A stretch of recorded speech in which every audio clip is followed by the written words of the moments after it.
everyone. Welcome to another edition of the Cuban Assassin Podcast. I'm your host, Richie Acevedo, also known as the Cuban Assassin. Last time on the Cuban Assassin Podcast, I had talked about where I went and worked up in Canada for Stampede Wrestling for the Hart family. Got to tag team with my dad again on the house shows, but on TV I got to wrestle him under the mask known as Satanicus. Then I had to come back home from Stampede Wrestling, and I came back to APW, Appalachia Pro Wrestling. But this time they're in Oak Hill, West Virginia. They used to be at the Bradley Prosperity Volunteer Fire Department in Bradley, West Virginia, and the booker at that time was Brian Logan. But Brian Logan wasn't going with the wishes of the promoters, which was Ward and June Wilson, and their silent partner now, Leonard Sims. So they got rid of Brian Logan and replaced him with a new booker, which was Joe Brody, which is the man on the right in the picture that you're seeing now. The guy on the left is Mark Brody. And Joe Brody helped bring the attendance up at the Bradley Volunteer Fire Department. But the promoters lost the building and they had to move to the Oak Hill Army National Guard building in Oak Hill. And Joe Brody was still booker at this time, and he really did a good job of bringing the attendance up in Oak Hill, West Virginia. Now let's take a look at a match when I came back, and I was going to be babyface here against Valor. I'm going to be doing the play-by-play caller commentary on this match, and here I am coming charging in after Valor. I come back from Stampede Wrestling into the hood as Satanicus and reveal myself in the Battle Royal here at the Oak Hill Army National Guard for APW, Appalachia Pro Wrestling. And supposed to be going against Punchy and Valor tag team, which is Punchy McGee and Valor, but then Punchy disappeared and then left Valor there, so Valor picked up the storyline, as they say today, or working the program with me, as I call it back in the day. The match is underway, and here we're getting ready to start our match here at the Oak Hill Army National Guard building.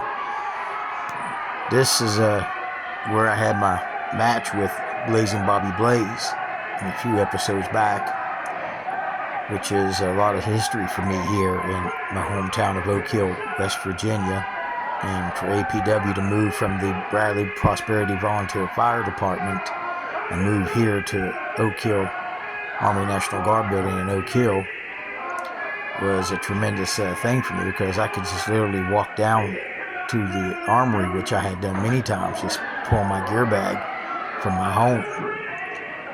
So it was an easy payout for me, an easy $75 just to walk down to the armory. Now, right now it looks like Valor is stalling time here. Nice little crowd set up here. And now I'm having some words here with about Valor, as you can see right now.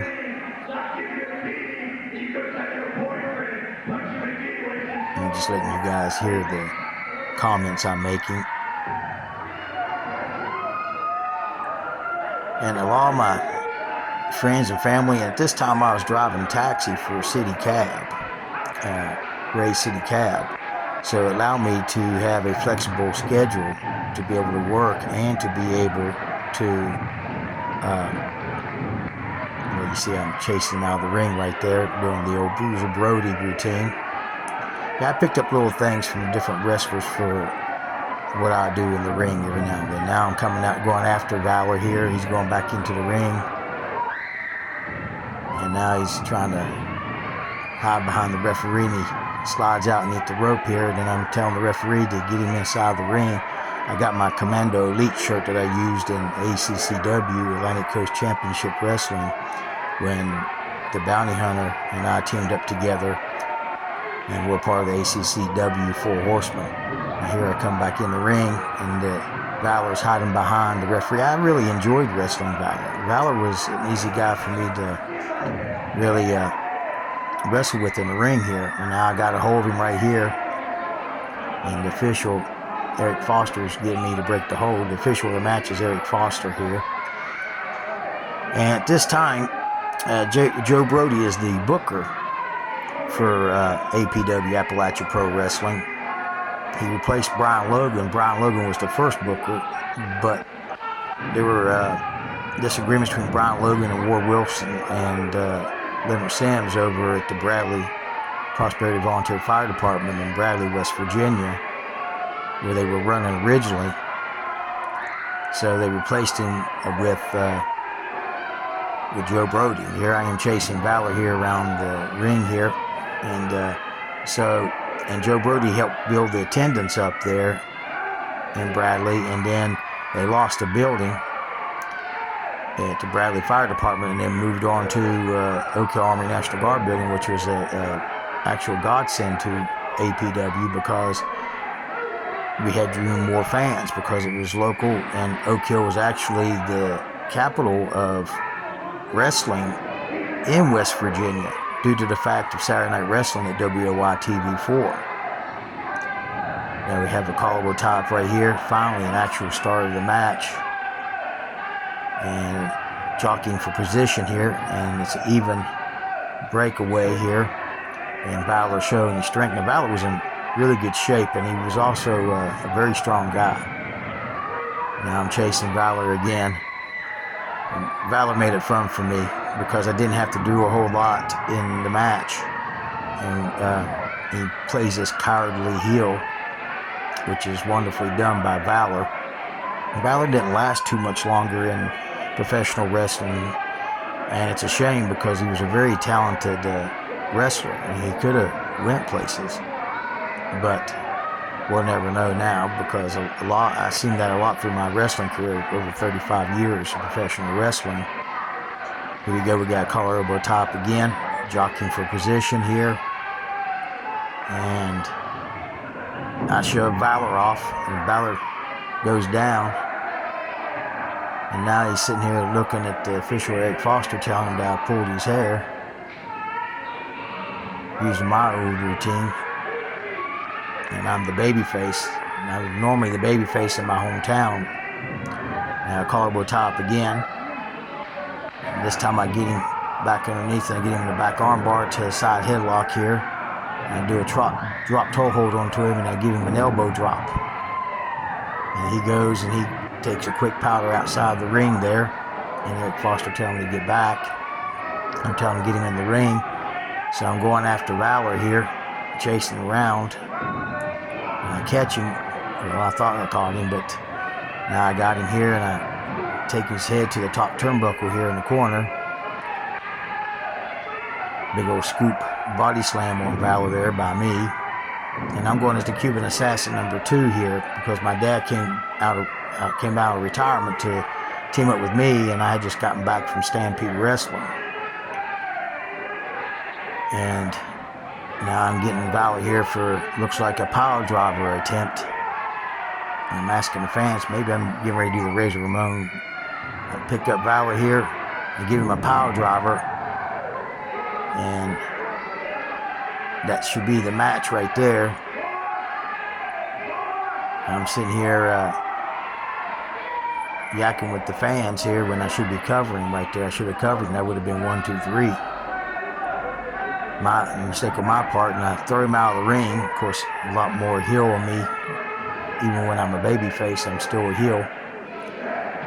And I slam him inside the apron of the wrestling ring. Official Eric Foster's coming behind me, and I shove him into the chairs where the fans are here at the Oak Hill Army National Guard. Now they're adjusting the camera to follow me. I hit him with the chair. That should have been the match right there. Even though we're outside, I hit him with the foreign object. And take Valor, take him over to the Urban Death Squad, or actually to the ring trailer, and ram him to the side of the ring trailer there. I take another chair, and I hit him with the chair, and the official Eric Foster being very, very lenient to me. And no, I did not pay him any money to be lenient to me in this matchup. I'm taking Valor now, I shove him into Urban Death Squad's merchandise table there. And then I'm taking him back over here now.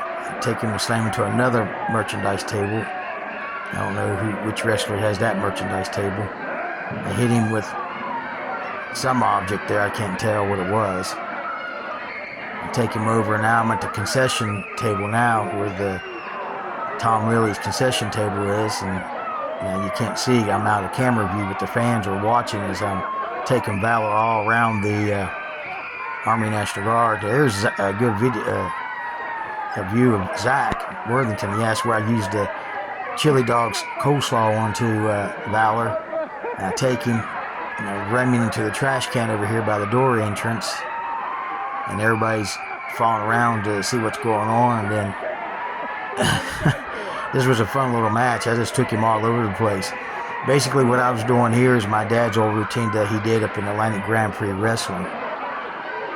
So right now the fans obscuring the view, so I can't really tell. My memory of the match is there, but it's very vague. I knew I was taking him, pounding on him, and slamming against the wall, and I may have body slammed him on the concrete there. And then I'm taking him back around to the other side here. And I think eventually I would go shoot him into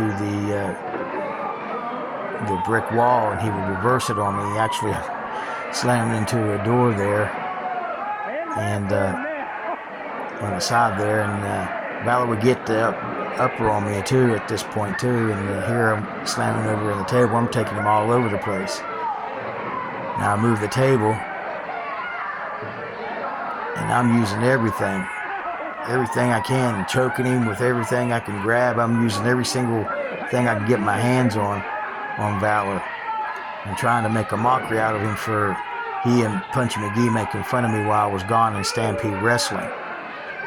That's why everybody started cheering me when I came back, and when I masked myself from the hood of Satanicus, the fans really got a good reaction from it. There's Will Wilson getting the mop to mop up the mess we made. I get him over here back in the ring, and now I'm asking the fans here.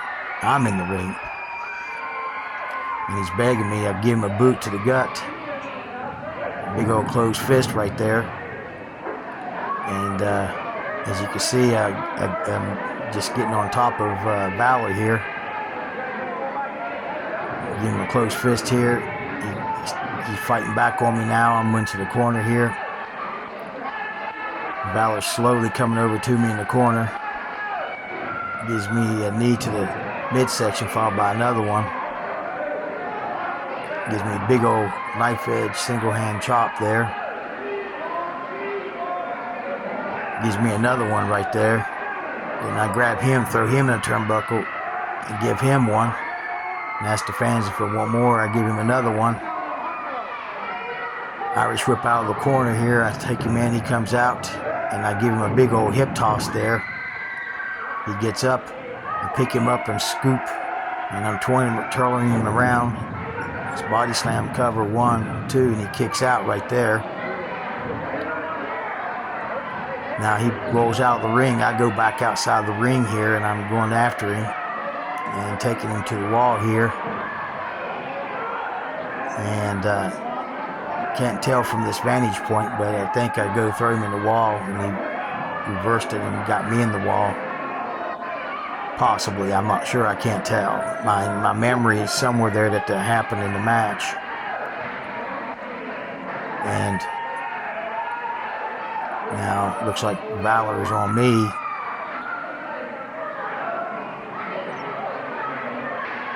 And everybody's looking to watch the match, so this match was kind of chaotic. Brings back memories looking at these old matches of mine. Yep, Valor's got the hand up on me, takes me and rams my head into the ring post there.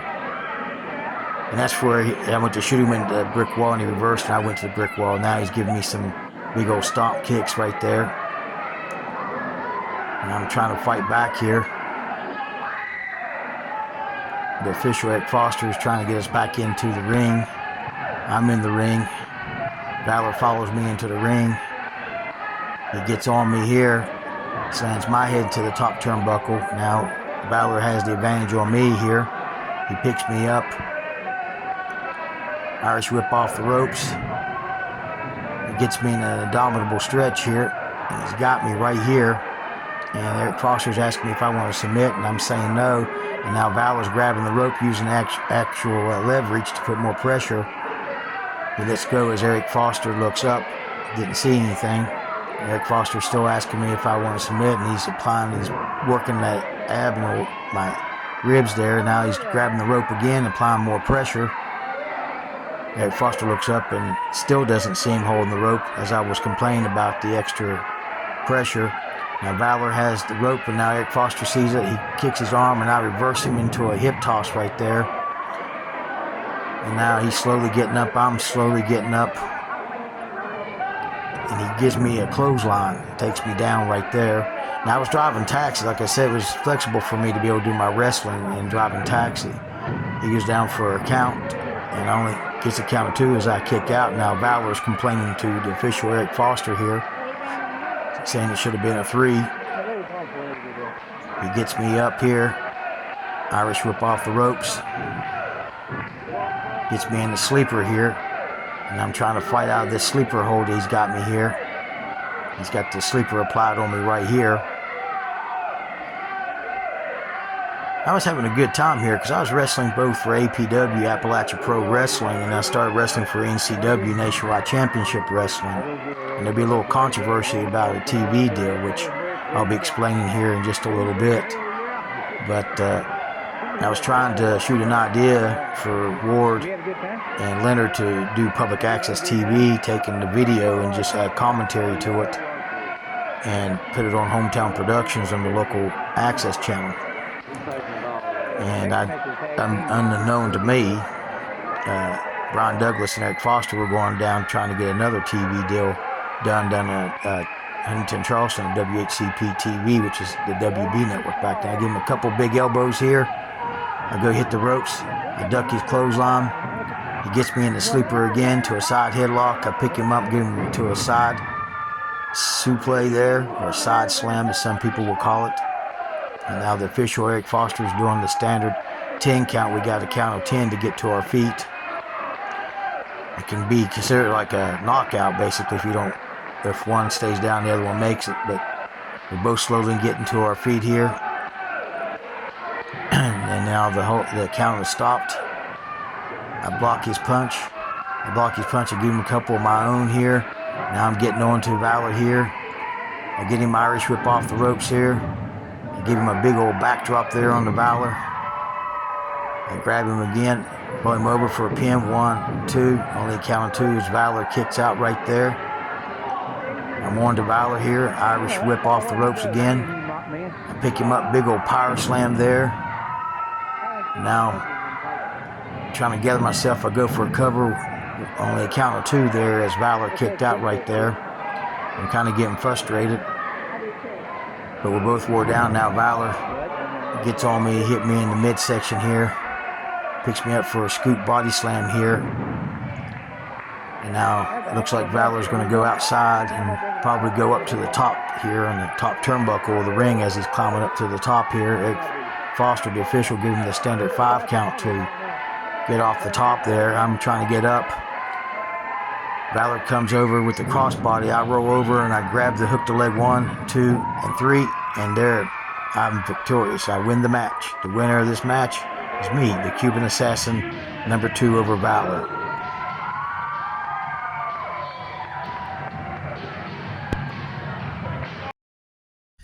Now, there would be a disagreement between Joe Brody and Ward Wilson and Leonard Sims. So Joe Brody ended up leaving APW. And then Ward Wilson and Leonard Sims built a team for bookers in APW, which consisted of Ward Wilson, Leonard Sims, Brian Douglas, Eric Foster, and the War Machine. And at the same time, I was shooting an idea to Ward and Leonard that they needed to put the TV onto our local public access channel in Oak Hill called Hometown Productions. At that same time, I was unaware that Brian Douglas and Eric Foster were trying to get TV at WHCP TV down in Huntington, Charleston, which is the WB network at that time. And then I get a call and get booked for Scotty Ace and the Batten Twins for NCW, Nationwide Championship Wrestling. And when I get to Moorefield, Kentucky, they're doing TV taping, and they happen to be having the deal with WHCP TV in Huntington, Charleston, the WB network. When I got back, I was being accused of stealing the TV from Brian Douglas and Eric Foster, which I did not, and Ward Wilson had to take up for me and tell them no, I was trying to do a deal with Hometown Productions. So now I'm working not just for APW, but for NCW and their TV, which is NCW Rampage. So let's take a look at a match there where I was wrestling for NCW Rampage. All right, fans. Stro, he's ready for his semifinal match against the Cuban Commando. Welcome to another installment of NCW Rampage here on WHCP TV, WB30. Jason Steele and Cliff Ross sitting ringside. And again, tonight, fans, we have our semifinals in the NCW Heavyweight Title Tournament. Tonight's first match is in the ring, the Stro going up against the Cuban Commando. A little bit later on, we'll have Stan Lee, Pretty Boy Stan Lee, going against Ricky Morton. Those are your semifinal matches. The two winners tonight will face off for the heavyweight championship. I can tell you right now, looking at the Stro and the Cuban Commando, Billy Biggs is going to have his hands full. I mean, he just accused the Stro of pulling Cuban Commando's hair. He said, yeah, I did it. Yeah, what are you going to do? Two guys that are not necessarily fan favorites, but some people like the Stro to walk out of this tournament as the NCW heavyweight champion. We'll see if he does that. He's got to get by the Cuban Commando first. The Stro backing the Cuban into the corner, now laying the boots to the midsection, and the Cuban Commando going down. There's a boot right in the throat. That's a chokehold. Billy Biggs stepping in and trying to break things up. And Stro's hometown in Vegas, I hear he's a 2-1 favorite. Fans, we told you about the two matches for the heavyweights in the heavyweight tournament. As the Stro goes for the quick pin, he just gets a 1 count. We also have an exciting tag team match on hand here tonight. And Tiny Tim and Joey Bravo taking on a high-flying team, an exciting team here in NCW. Wild Child Andy Douglas and Kelly Blanchard. Hot shot Kelly Blanchard. We've been seeing Wild Child in past weeks. I mean, he moves incredible. He flies through the air. There's nothing the kid doesn't do. Big chop from the Stro in the corner. And now he's going for the chokehold. The Cuban Commando reversing it now with a head to the turnbuckle of the Stro, and now he's laying the boots to the Stro, right to the midsection. The Stro with a catch. There's a kick right below the belt. Billy Biggs didn't say anything about that, but there's a knee right to the same place. We call that the groin or the inner thigh area.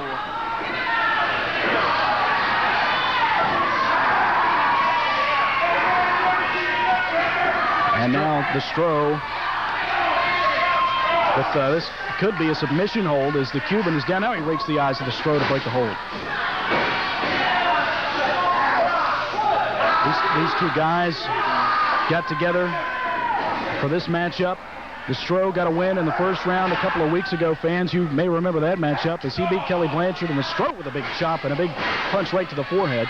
The Cuban Commando getting a win last week over his teammate Vito Andretti. And the Stro with a lesson in chops. Senior official Billy Biggs better get in there. He's going to be brought up for review. I mean, he's letting so much go. It's like the rule book's been thrown out here. The Stro definitely with the advantage here. Now he's got the Cuban Commando. There's the back suplex. 1, 2, and a kick out from the Cuban Commando. The Stro now upset with the count. Gets in the face of Billy Biggs. Here's the Cuban Commando with a roll-up. 1, 2, and a kick out. The Stro kicks out of that one. Boy, we almost had, I guess some fans would call it an upset there with the Cuban Commando and the roll-up. And now the Stro with the upper hand again, putting the boots to the midsection of the Cuban. And Stro taking time to pose. As usual, his showman attitude coming from Las Vegas. Was he in Showgirls? I don't believe he was. I'll have to check when I get home. The Stro with a nice leg whip. Here's the pin. 1, 2. And the Cuban kicks out. Oh. Now a big leg scissors. Another submission hold from the Stro. We're seeing just how well the Stro wrestles technically. And just how well the Cuban Commando's leg will twist around. Been up like a pretzel that time. 2 count there. Stro's not afraid to look for a little help. The Stro kicking the midsection of the Cuban Commando. The Stro backing the Cuban in, throws him into the turnbuckle. No reverse from the Cuban Commando. The Cuban now with boots to the midsection of the Stro. Now firing away with a couple of right hands. Billy Biggs stepping in, trying to step in. He's thrown to the side by the Cuban Commando. Now the Stro backs him in. The Stro, big chop, man! Another punch to the face. Billy Biggs again trying to step in, and he throws.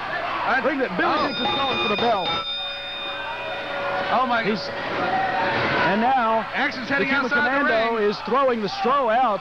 They've spilled outside. Billy Biggs has called for the bell, and Billy Biggs has left. He is split, but this match is still going on. Here they come near us. They're coming right near us. Big chops from the Stro, and the Cuban Commando head first into the announce table right here beside us. Raking the back now of the Cuban. The Stro going take it right up the ramp out into the back. Yeah, this one's going right back to the locker room. Back to the locker room. Almost. The Stro has the Cuban. He's got him down in the headlock, giving them punches. Fans, right now we're going to go to the event center, and we're going to find out what matches are coming up in. Now, a lot was happening at this time in the year 2000. April had gave birth to our son, Quentin Acevedo, and I was so proud as a father, and I had a son, and I celebrated with my friends, of course, my best friend, Tony Elmore, and, of course, my family. My sister was happy with it. My mom, of course, April, being young and a mother all of a sudden. And then we're trying to do everything I can. I was trying to do everything I can to be a family man and also try to keep my professional wrestling career going at the same time. And around this time, I would end up getting booked for Carlos Colon's World Wrestling Council of Puerto Rico, which I was thrilled because that's where my dad started at. And at that same time, after I got booked, I get a call from Kevin Kelly and the WWF, the World Wrestling Federation. Next time on the Cuban Assassin podcast, I'll be talking about touring down in the World Wrestling Council of Puerto Rico and more about NCW and APW. The Cuban Assassin podcast is produced, written, edited, and directed by me, Richie Acevedo at Mountain Man Productions. Special thanks goes to Ben Hilton for the opening and closing demographics on today's podcast. Special thanks also goes to Tom Lilly and Hester Lilly, and also goes to Scotty Ace for the video footage of the matches used today's podcast. Special thanks goes to my late mother, Yvonne Dempsey, for the photographs used in today's podcast. You can reach me at Mountain Man Productions at Outlook.com. That's capital N for Mountain, capital N for Man, and capital P for Productions at Outlook.com. Or you can just leave a comment. If you like these episodes of the Cuban Assassin podcast, please like and share. I would really appreciate it. I hope you enjoyed this edition of the Cuban Assassin podcast, and I look forward to seeing you next time right here on the Cuban Assassin podcast.